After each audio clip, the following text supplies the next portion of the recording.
This is JetKVM. It's a device that gives you remote access to a PC or Mac from anywhere in the world, also known as IP KVM or KVM over IP. It's not the only kind that's available to purchase. In fact, there are plenty of similar devices. But what makes this different is that it was launched with the help of a massively successful Kickstarter campaign. It's completely open source and it has a page dedicated to it on GitHub with 1,000+ followers. Let's take a closer look and see what it can do.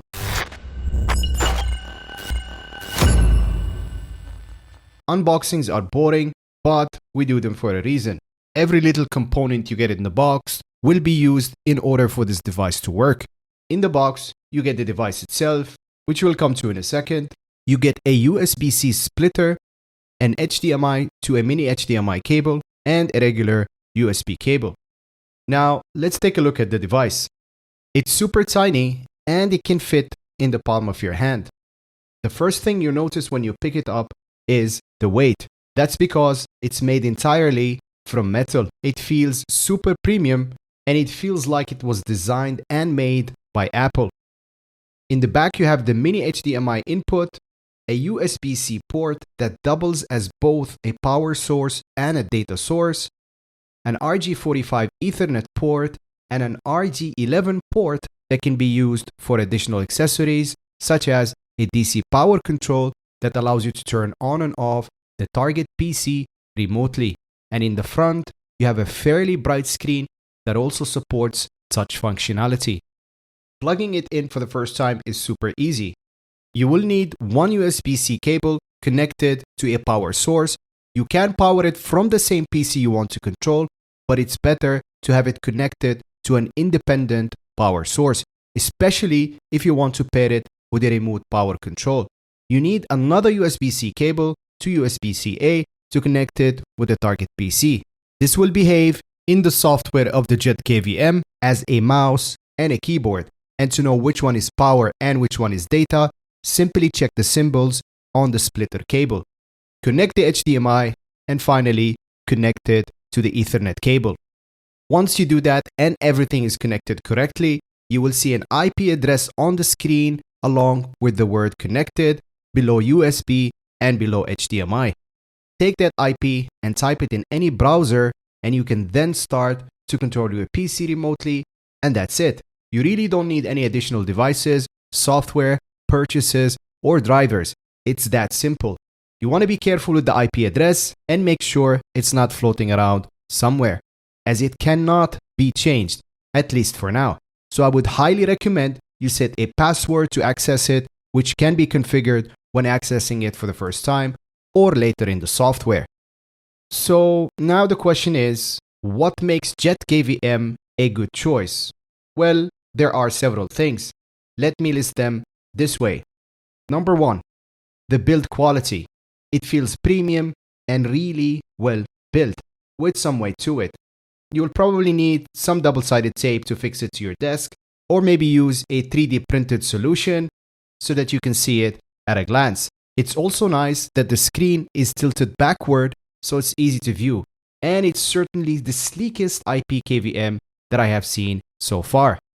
Most IP KVMs in the market are made out of plastic and don't invoke a lot of trust, especially if you intend to use it for a more serious matter like accessing your work PC or managing your business remotely.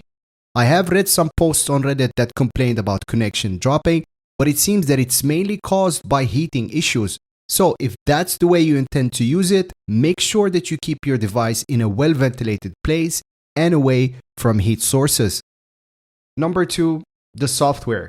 It is super clean and easy to navigate through, with plenty of options such as latency monitor, a virtual keyboard, and access to additional hardware that you might want to purchase in one place. Speaking of additional hardware, there is one that I'm particularly interested in, and that is remote power control. There are two types. One is called DC power control that is used for PCs with external power supplies, such as laptops and mini PCs. And then there is ATX Extension Board, which is designed for desktop towers and plugs directly into the motherboard. You will find links to them in the description. They also kept their promise by making the software open source, meaning if you have the expertise, you can modify and enhance it.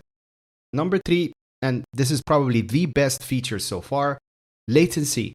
JetKVM boasts a very quick 30 to 60 milliseconds response time or delay, which is usually marketed as ultra-low latency. It's not the fastest, as there are devices that claim zero latency, but that's a different category in my opinion, as they achieve these speeds by being on the same network. And they're not cheap either. They are retailed for between $200 to $300. This one, for example, which is called NanoKVM, which is very popular, averages about 160 milliseconds of latency. At 30 to 60 milliseconds, it doesn't exactly feel like you're sitting at your desk, but it's very much usable and it can take care of most of one's needs, except maybe gaming. And number 4, resolution. At 1080p, it's the best resolution in my opinion. Anything more is an overkill and is unnecessary. If you want, you can choose to downgrade the resolution, but from my experience, it doesn't improve latency and it's only useful when you're experiencing network issues. It also runs at 60 frames per second, which when compared with other KVMs, you can see that they compromise frame rate to achieve higher resolution. This is a super useful device when utilized correctly. It gives me access to my PC when I'm traveling, and I can also think of other scenarios to use it, such as managing a local CCTV system. It works as a hidden monitor for a laptop with a broken screen, or use it to become my parents' remote tech support. Although it did launch on Kickstarter for about $69, it currently retails between $90 to $100. It's still a fantastic deal in my opinion. I didn't even plan on posting a video about it as I got carried away with life, but it forced me to, since it's one of those products that you buy without paying attention to, and then they end up serving you better than far more expensive purchases. I'll probably end up getting 1 or 2 more. I haven't tested it myself, but from watching other YouTube videos, I know that it works with local KVM switches, but it's glitchy at the moment and unreliable. Hence why using several individual JetKVMs is more reliable, especially at this price point. I will post links to all the products you have seen in this video to trusted and popular e-com sites. Those are affiliate links, so by clicking, you do help me earn a few extra bucks at no additional cost to yourself. I hope you did enjoy the video. Feel free to ask me any questions down in the comments, and I will do my best to answer them. Thank you so much for watching. I'll catch you in the next one.